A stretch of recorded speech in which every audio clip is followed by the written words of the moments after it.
ಪ್ರೀತಿಯ ವೀಕ್ಷಕರೇ, ನಿಮ್ಮೆಲ್ರಿಗೂ ನಮಸ್ಕಾರ.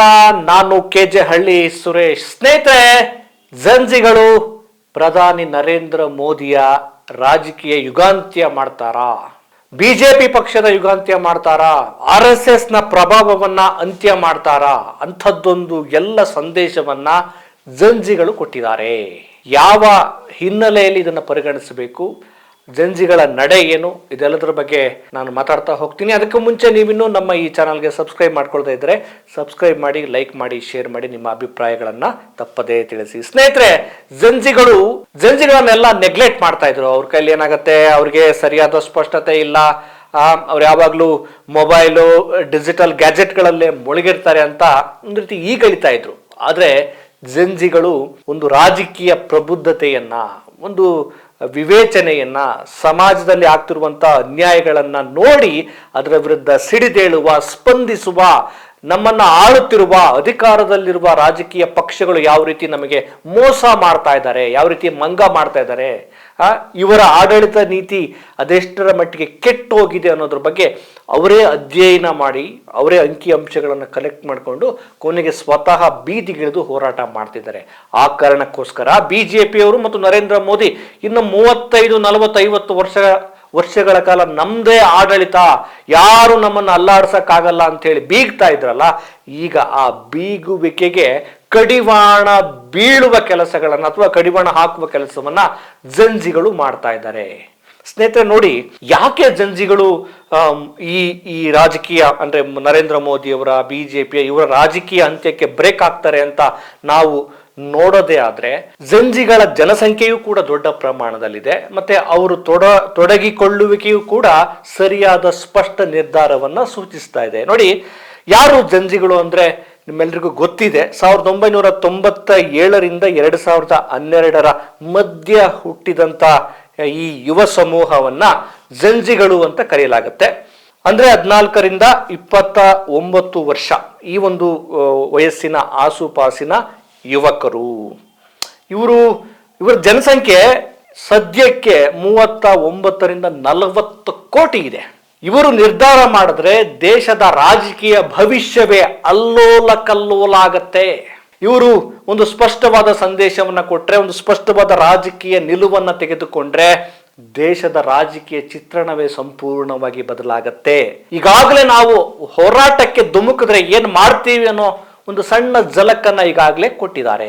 ಹೀಗಿರುವಾಗ 39ರಿಂದ 40 ಕೋಟಿ ಜನಸಂಖ್ಯೆ ಇರುವಂತಹ ಈ ಜಂಜಿಗಳು ಸುಮ್ಮನೆ ಇರ್ತಾರ?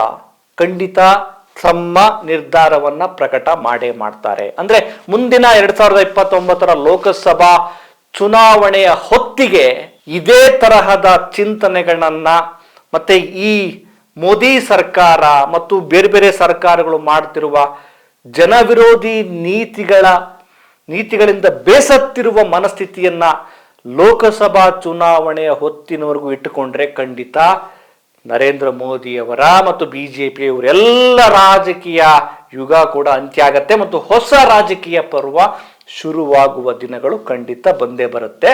ಆ ಕಾರಣಕ್ಕೋಸ್ಕರನೇ ಜಂಜಿಗಳು ಹೊಸ ರಾಜಕೀಯ ಪರ್ವವನ್ನ ಬರೆಯೋದಕ್ಕೆ ಶುರುವಾಗಿದ್ದಾರೆ. ಸ್ವಲ್ಪ ತಲೆ ಕೆಡಿಸ್ಕೊಂಡಿರೋದು ನರೇಂದ್ರ ಮೋದಿ ಅವರು, ಅಮಿತ್ ಶಾ. ಯಾಕಂದ್ರೆ ಈ ಕಾರಣಕ್ಕೋಸ್ಕರ. ಇದಷ್ಟೇ ಅಲ್ಲ. ಯಾಕೆಂದ್ರೆ ನರೇಂದ್ರ ಮೋದಿ ಅವರು 2014ರಿಂದ ಇಲ್ಲಿಯವರೆಗೆ ಇವರ ಅಧಿಕಾರದ ಒಂದು ಆಡಳಿತವನ್ನ ನೋಡಿದಾಗ ಅವ್ರಿಗೆ ಎಷ್ಟು ಕೆಟ್ಟ ಆಡಳಿತ ವ್ಯವಸ್ಥೆನ ಕೊಟ್ಟಿದ್ದಾರೆ.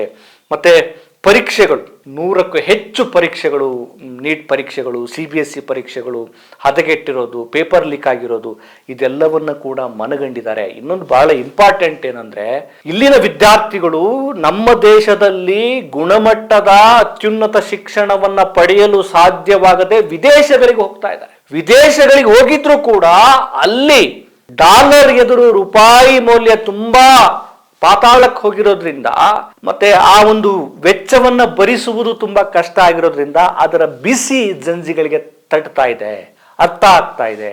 ಇನ್ನು ಹೋಗಿ ನಮ್ಮ ದೇಶದಲ್ಲೇ ನಾವು ವಿದ್ಯಾಭ್ಯಾಸ ಮಾಡೋಣ, ಒಳ್ಳೆ ಉನ್ನತ ಶಿಕ್ಷಣವನ್ನ ಪಡೆಯೋಣ ಅಂತಂದ್ರೆ ಇಲ್ಲಿಯೂ ಕೂಡ ಅಷ್ಟು ಸುಲಭವಾಗಿ ಕೈಗೆಟುಕುವ ದರದಲ್ಲಿ ವಿದ್ಯಾರ್ಥಿಗಳಿಗೆ ಶಿಕ್ಷಣ ಇಲ್ಲ. ದೊಡ್ಡ ಒಂದು ರೀತಿ ಎಜುಕೇಶನ್ ಮಾಫಿಯಾನೇ ಇಲ್ಲಿ ದೊಡ್ಡದಾಗಿ ದೈತ್ಯಕಾರದಲ್ಲಿ ನೆಲೆ ನಿಂತಿದೆ. ಹೇಗೋ ಕಷ್ಟಪಟ್ಟು ನಾನು ಶಿಕ್ಷಣವನ್ನು ಮುಗಿಸಿದೆ ಅಂತ ಇಟ್ಕೊಂಡ್ರೆ ಅದೇ ಯುವಕರಿಗೆ ಮತ್ತೆ ಉದ್ಯೋಗ ಇಲ್ಲ, ಶಿಕ್ಷಣನೂ ಸರಿಯಾಗಿ ಸಿಗ್ತಾ ಇಲ್ಲ, ವಿದೇಶದಲ್ಲಿ ಕಲಿಯೋದಕ್ಕೂ ತುಂಬ ಕಷ್ಟ ಆಗ್ತಾ ಇದೆ. ಹೋಗ್ಲಿ ಶಿಕ್ಷಣವನ್ನು ಹೆಂಗಾದ್ರೂ ಕಷ್ಟಪಟ್ಟು ಮಾಡಿದ್ವಿ ಅಂತ ಅಂದರೆ ಸರಿಯಾದ ಉದ್ಯೋಗವೂ ಇಲ್ಲ, ಮತ್ತು ಅವ್ರು ಹೋಗ್ಲಿ ಏನೋ ನಾವು ಉದ್ಯಮ ಮಾಡೋಣ ಅಂದರೆ ಅದಕ್ಕೂ ಅವಕಾಶಗಳಿಲ್ಲ.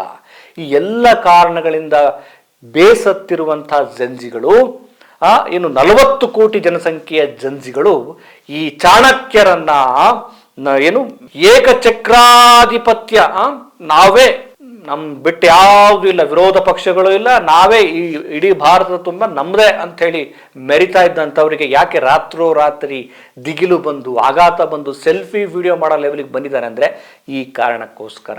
ಜೊತೆಗೆ ವಿದ್ಯಾರ್ಥಿಗಳು ಈ ನೀಟ್ ಪರೀಕ್ಷೆ ವೈಫಲ್ಯದಿಂದ ಆ ಆಘಾತದಿಂದ ಮತ್ತೆ ಮರು ಪರೀಕ್ಷೆ ಬರೀಬೇಕು ಅನ್ನೋ ಆಘಾತದಿಂದ ಸೂಸೈಡ್ ಮಾಡ್ಕೊಂಡಿದ್ರು ಕೂಡ ಅದಕ್ಕೆ ಸ್ಪಂದಿಸೋ ನೆಲೆಯಲ್ಲಿ ಕೆಲಸ ಮಾಡಲಿಲ್ಲ, ಮತ್ತು ವಿದ್ಯಾರ್ಥಿಗಳನ್ನು ವಿಶ್ವಾಸಕ್ಕೂ ತೆಗೆದುಕೊಳ್ಳಲಿಲ್ಲ. ಈ ಎಲ್ಲ ವಿಚಾರಗಳು ಬಹಳ ವಿದ್ಯಾರ್ಥಿಗಳನ್ನು ಆಘಾತಗೊಳಿಸಿವೆ, ಡಿಸ್ಟರ್ಬ್ ಮಾಡಿವೆ. ಜೊತೆಗೆ ಸೋನಂ ವಾಂಗ್ಚುಂಗ್ ಅವ್ರನ್ನ ಅವರು ಪ್ರತಿಭಟನೆ ಅಂದರೆ ಉಪವಾಸ ಸತ್ಯಾಗ್ರಹ ಮಾಡ್ತಿದ್ದವ್ರನ್ನ ಎತ್ತಾಕೊಂಡು ಹೋಗಿದ್ದ ರೀತಿ, ಅವರ ಹೋರಾಟವನ್ನು ದಮನ ಮಾಡಿದ್ದ ರೀತಿ, ಇದೆಲ್ಲವನ್ನು ಕೂಡ ಜಂಜಿಗಳು ಅರ್ಥ ಮಾಡ್ಕೊಂಡಿದ್ದಾರೆ. ಅಂದರೆ ಜಂಜಿಗಳಿಗೆ ನೀವು ಯಾವುದೋ ಭಾವನಾತ್ಮಕವಾ, ಯಾವುದೋ ದೇಶ ಪ್ರೇಮ, ಯಾವುದೋ ಧರ್ಮ, ಇನ್ಯಾವುದೋ ಮುಸ್ಲಿಂ ದೇಶ, ಇನ್ಯಾವುದೋ ಪಾಕಿಸ್ತಾನ ಹೆಸರು, ಇನ್ನೇನೇನೋ ಹೇಳಿಬಿಟ್ರೆ ಅವ್ರು ಕೇಳೋದಕ್ಕೆ ತಯಾರಿಲ್ಲ. ಅಂದರೆ ಅವ್ರು ತುಂಬ ಕ್ಲಾರಿಟಿ ಇದೆ, ಅವರ ತಲೆಯಲ್ಲಿರುವ ಅಂಧಭಕ್ತಿ ಯಾವುದು ಕೂಡ ಸೇರ್ಪಡೆಗೊಂಡಿಲ್ಲ. ಆ ಕಾರಣಕ್ಕೋಸ್ಕರ ಜಂಜಿಗಳು ರಾಜಕೀಯ ಭವಿಷ್ಯವನ್ನ, ಅಂದರೆ ಇವರ ರಾಜಕೀಯ ಭವಿಷ್ಯವನ್ನ ಸರಿಯಾಗಿ ಒಂದು ರೀತಿ ಮೂಲೆ ಗುಂಪು ಮಾಡೋದಕ್ಕೆ ರೆಡಿಯಾಗಿದ್ದಾರೆ. ಆಮೇಲೆ ಈ 35% ನಿರುದ್ಯೋಗದ ಸಮಸ್ಯೆ ಇದೆ ದೇಶದ ತುಂಬ. ಮತ್ತೆ ಯುವಕರಿಗೆ ಉದ್ಯೋಗ ಕೊಟ್ಟರೆ GDP ಲೆವೆಲ್ ಕೂಡ ಗ್ರೋತ್ ಆಗುತ್ತೆ. ಅದನ್ನ ನರೇಂದ್ರ ಮೋದಿಯವರೂ ಮಾಡಲಿಲ್ಲ. ಆಮೇಲೆ ಏನು ನರೇಂದ್ರ ಮೋದಿ ಸಂಪುಟದ ಯಾವ ಸಚಿವರು ಇದ್ರ ಬಗ್ಗೆ ತಲೆ ಕೆಡಿಸ್ಕೊಳ್ಳಿಲ್ಲ. ನೋಡಿ, ಜಂಜಿ ಹೋರಾಟಕ್ಕೆ ಜಾರ್ಖಂಡ್ನಲ್ಲಿ ಅಲ್ಲಿ ನಡೆದಂತಹ ಲೋಕಸೇವಾ ಆಯೋಗದ ಪರೀಕ್ಷಾ ಅಕ್ರಮದವನ್ನು ಖಂಡಿಸಿ ವಿದ್ಯಾರ್ಥಿಗಳು ಪ್ರತಿಭಟನೆ ಮಾಡಿದರು. ಅಲ್ಲಿ ಈ ಒಂದು ಹೋರಾಟಕ್ಕೆ ಮಾಡಿರುವಂತಹ ಅಲ್ಲಿನ ರಾಜ್ಯ ಸರ್ಕಾರ 3 ಪ್ರಮುಖ ಪರೀಕ್ಷೆಗಳನ್ನು ರದ್ದುಗೊಳಿಸಿದೆ. ಇದರ ಅರ್ಥ ಜಂಜಿಗಳು ನಿರ್ಧಾರ ಮಾಡಿದ್ರೆ ಮುಗೀತು, ಯಾರು ಬಂದರೂ ಅವರು ವಿಚಲಿತರಾಗಲ್ಲ, ತಮ್ಮ ನಿರ್ಧಾರದಿಂದ ಹಿಂದೆ ಸರಿಯಲ್ಲ. ಇದೆಲ್ಲವನ್ನ ನೋಡಿದಾಗ ಮುಂದಿನ ಲೋಕಸಭಾ ಚುನಾವಣೆಯ ಹೊತ್ತಿಗೆ ಗಂಟು ಮೂಟೆ ಕಟ್ಕೊಂಡು ನಾವು ಏಕಚಕ್ರಾಧಿಪತ್ಯಗಳು, ನಾವು ಇನ್ನೂ 50 ವರ್ಷ ನಮ್ಮದೇ ಆಡಳಿತ, ನಮ್ಮದೇ BJPಯ ಬಾವುಟ ಪಟಪಡಿಸುತ್ತೆ, ಚಾಣಾಕ್ಷ ಅಮಿತ್ ಶಾ, ಏನು ವಿಶ್ವನಾಯಕ ನರೇಂದ್ರ ಮೋದಿ, ಈ ಥರದ್ದೆಲ್ಲ ಹಳೆ ಕ್ಯಾಸೆಟ್ಗಳು ಕೊನೆಯ ಅಂತ್ಯ ಹಾಡಿ ಹೊಸ ರಾಜಕೀಯ ಭವಿಷ್ಯವನ್ನು ಜಂಜಿಗಳು ಖಂಡಿತ ಆಡ್ತಾರೆ. ಏನಂತೀರಿ? ನಮಸ್ಕಾರ.